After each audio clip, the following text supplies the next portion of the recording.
दोस्तों आज जो हम वीडियो में बताने वाले हैं उसका टॉपिक ये है कि सेमीकंडक्टर मटेरियल को यूज करके हम कौन कौन से कंपोनेंट को बनाते हैं, यानी कि अर्धचालक पदार्थ को यूज करके हम किस किस युक्त या कंपोनेंट को बनाते हैं। तो आइए दोस्तों जानते हैं कि एक सेमीकंडक्टर मटेरियल से कौन कौन से कंपोनेंट बनते हैं। तो सबसे पहले दोस्तों यहाँ पे 2 पिन वाले कंपोनेंट के बारे में बात करेंगे। तो सबसे पहला दोस्तों होता है डायोड। डायोड एक पीएन जंक्शन डायोड होता है जो कि करंट को सिर्फ एक ही दिशा में फ्लो करता है। दूसरा है दोस्तों स्कॉटकी डायोड। इसमें दोस्तों लो फॉरवर्ड बाइस वोल्टेज ड्रॉप होता है और ये वेरी फास्ट स्विचिंग के लिए यूज किया जाता है। एलईडी का फुल फॉर्म दोस्तों होता है light emitting diode. Light emitting diode से आप समझ गए होंगे कि जो विद्युत को प्रकाश ऊर्जा में कन्वर्ट करे वही एलईडी होता है, मतलब घर में प्रकाश के लिए हम एलईडी का यूज करते हैं। इसके बाद दोस्तों आता है डायक। डायक जो होता है दोस्तों, इसका पहले फुल फॉर्म होता है डायोड फॉर एसी करंट, मतलब डायोड फॉर अल्टरनेटिव करंट, मतलब ये सिर्फ अल्टरनेटिव करंट के लिए डिज़ाइन किया गया है।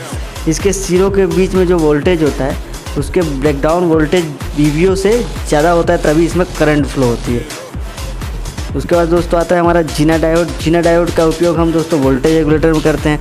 उसके बाद से आता है दोस्तों फोटो डायोड। फोटो डायोड एक ऐसा डायोड है जिसमें प्रकाश पड़ता है तो वो करंट को फ्लो करता है। जैसे कि हमारा सोलर सेल्स आते हैं, सोलर प्लेट आते हैं, तो वो फोटो डायोड ही है। उस पर जब प्रकाश पड़ेगा तो उसमें करंट जो है वो फ्लो करेगा।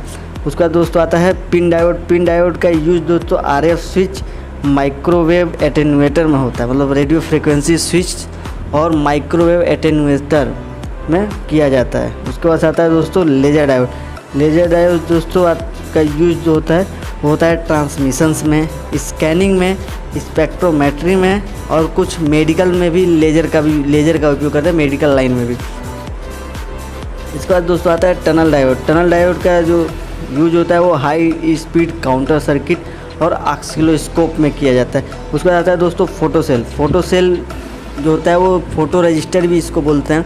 इसमें जब हमारा लाइट पड़ता है तो करंट फ्लो नहीं होता है, मतलब कि एक फोटो डायोड है जिसमें कि लाइट पड़ता है तो करंट फ्लो होता है, और एक ये होता है फोटो सेल जिसमें लाइट पड़ता है तो करंट फ्लो नहीं करता है। ये नॉर्मली हमारा जो गली मोहल्लों में जो स्ट्रीट बल्ब जो हमारे लगाए जाते हैं कि वो जो दिन में ऑफ रहते हैं और रात में ऑटोमेटिक ऑन हो जाते हैं, उनमें इनका नॉर्मली यूज होता है। उसके बाद आता है दोस्तों सोलर सेल।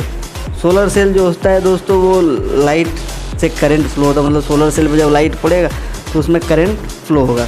इसके बाद से है दोस्तों गन डायोड। गन डायोड जो होता है वो टनल डायोड की तरह ही होता है और इसका जो काम है वो जो मेजरिंग इंस्ट्रूमेंट में, सेंसर में, माइक्रोवेव ऑक्सीलेटर में यूज किया जाता है।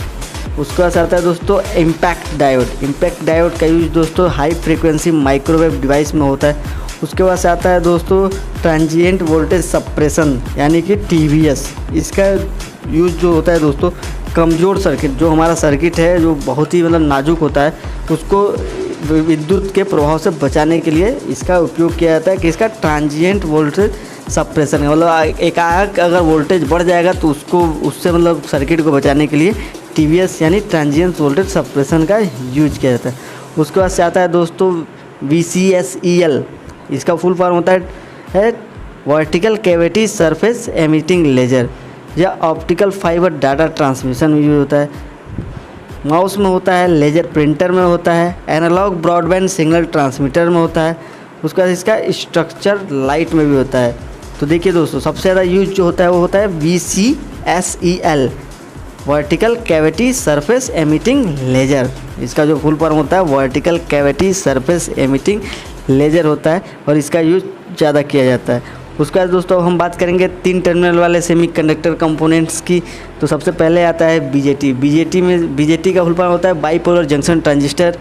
और ट्रांजिस्टर आप जानती हैं किसी भी चीज़ को एम्पलीफाई करना या फिर किसी भी चीज़ को आगे मतलब सिग्नल को बढ़ाना, वो काम होता है बीजेटी का। FET जो होता है वो करंट कंट्रोल करने के लिए बना होता है। उसके बाद आता है दोस्तों IGBT, insulated gate bipolar transistor. इसका काम जो होता है वो पावर ट्रांजिस्टर के रूप में किया जाता है।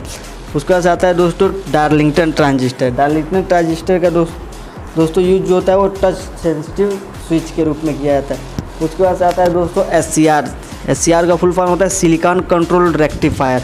सिलिकॉन कंट्रोल रेक्टिफायर का यूज AC से DC में बदलने के लिए किया जाता है। उसके बाद आता है दोस्तों ट्रायक ट्रैक का जो यूज होता है वो करंट को दोनों तरफ से फ्लो करने के लिए किया जाता है, मतलब उसमें से ट्रैक में से करंट दोनों तरफ से फ्लो हो सकती है। उसके बाद से आता है दोस्तों थायरिस्टर। थायरिस्टर SCR को ही हम थायरिस्टर कहते हैं, तो आप जान ही होंगे कि थायरिस्टर क्या करता है। उसके बाद से आता है दोस्तों UJT का। UJT का जो काम होता है दोस्तों वो टाइमर IC 555 और SCR को ट्रिगर करने के लिए किया जाता है। उसके बाद दोस्तों कुछ बहुत ज़्यादा पिन, मतलब मल्टी पिन वाले जो कंपोनेंट्स हैं उसमें भी हमारा सेमीकंडक्टर मटेरियल यूज किया जाता है। वो कुछ ऐसे हैं कि माइक्रो प्रोसेसर आप जानते ही हैं कि किसी भी जो कंप्यूटर होता है, किसी भी इलेक्ट्रॉनिक जो हमारा कंप्यूटर है, मोबाइल है, उसका हार्ट जो होता है वो CPU होता है, और CPU मतलब माइक्रो प्रोसेसर ही होता है। माइक्रो कंट्रोलर दोस्तों जो प्रोग्राम करके कंट्रोल करने के लिए जो हमारा CPU बनाए जाते हैं वही माइक्रो कंट्रोलर्स होते हैं। उसके बाद दोस्तों आता है हमारा क्रिस्टल ऑक्सीलेटर। DC को AC बदलने की प्रक्रिया को ऑक्सीलेशन कहते हैं और उसी को बोलते हैं क्रिस्टल ऑक्सीलेटर। उसके बाद से आता है दोस्तों इनकोडर और डिकोडर में, ये डिजिटल ट्रांसमिशन में आपको पता चलेगा। उसके बाद आता है दोस्तों मल्टीप्लेक्सर और डीमल्टीप्लेक्सर। मल्टीप्लेक्सर मतलब किसी बहुत ज़्यादा सिग्नल को एक सिग्नल में कन्वर्ट करना मल्टीप्लेक्सिंग कहलाता है, और एक सिग्नल को बहुत सारे सिग्नल में N चैनल में डिवाइड करने को डीमल्टीप्लेक्सर कहते हैं। उसको दोस्तों आपको हमारा वीडियो पसंद आया हो तो आप हमारे वीडियो को लाइक कर दीजिए। अगर आप हमारे चैनल पर नए हो तो आप हमारे चैनल को सब्सक्राइब कर लीजिए और साथ ही साथ बेल आइकन को प्रेस कर दिए ताकि हमारी अगली वीडियो आप तक आसानी से पहुंच सके। तब तक के लिए हम भगवान से यही प्रार्थना करेंगे कि आप जहां भी रहें मस्त रहें, स्वस्थ रहें, व्यस्त रहें। नमस्कार दोस्तों, जय हिंद, जय भारत।